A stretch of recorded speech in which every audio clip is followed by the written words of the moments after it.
Don't look now, but there's something funny going on. This is one way to depict the Great Depression. The way that I am depicting it is I'm interviewing my grandfather, Thomas DeNoia.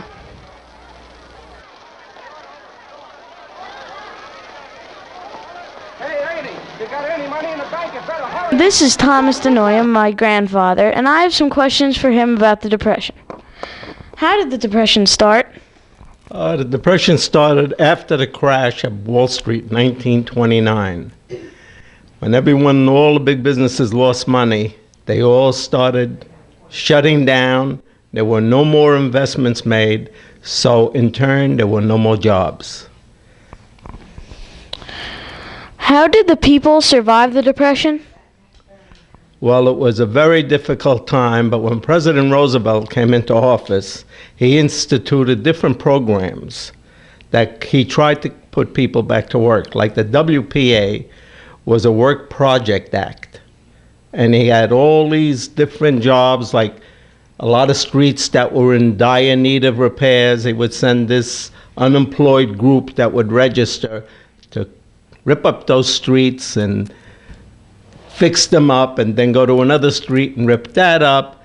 And for a while, the joke was around that the WPA wasn't doing their job because the handles on their shovels were so short they couldn't lean on them. Typical family diet. Well, our typical diet during the worst of times, we'd have milk and bread in the morning. Then for lunch, we had bread and milk. And for dinner, we had bread and milk plus an extra slice of bread. My uncle was a milkman, remember? We owed him a lot of money.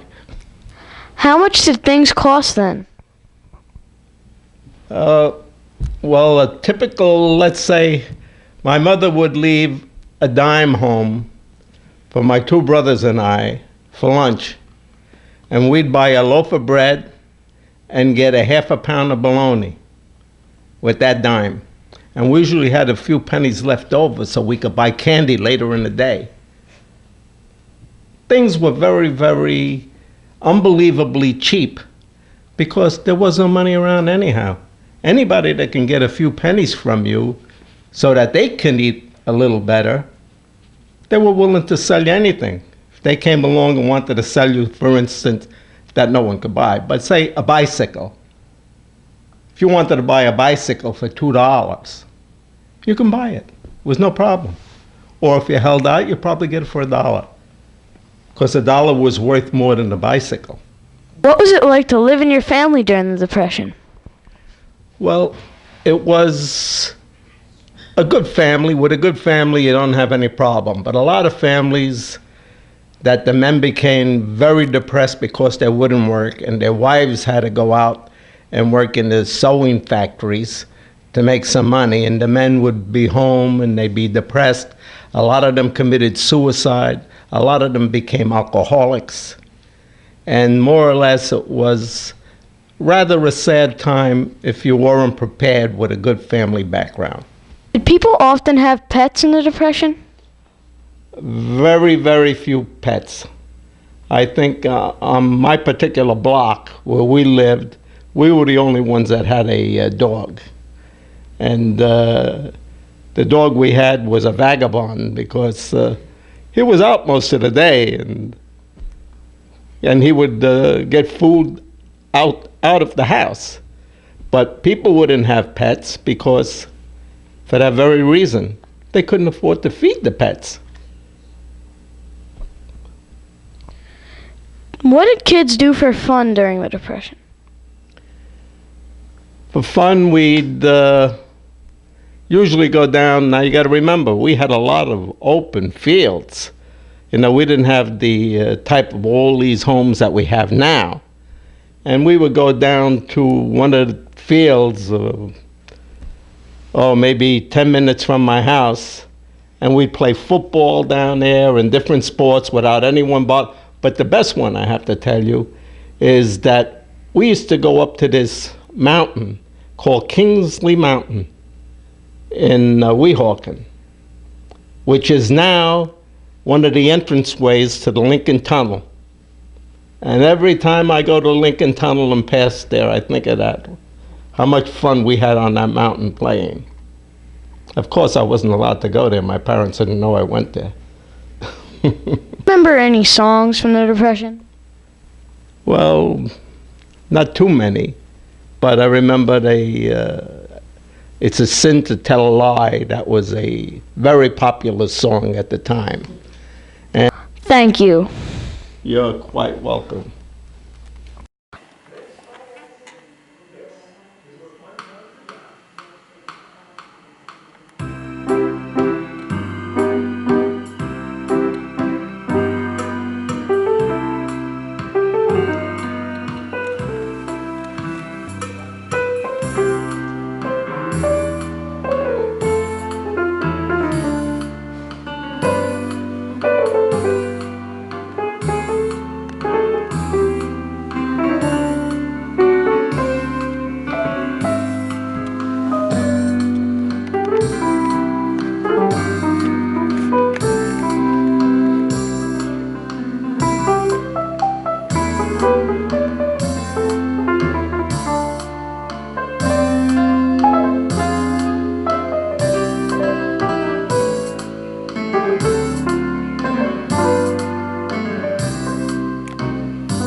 Okay.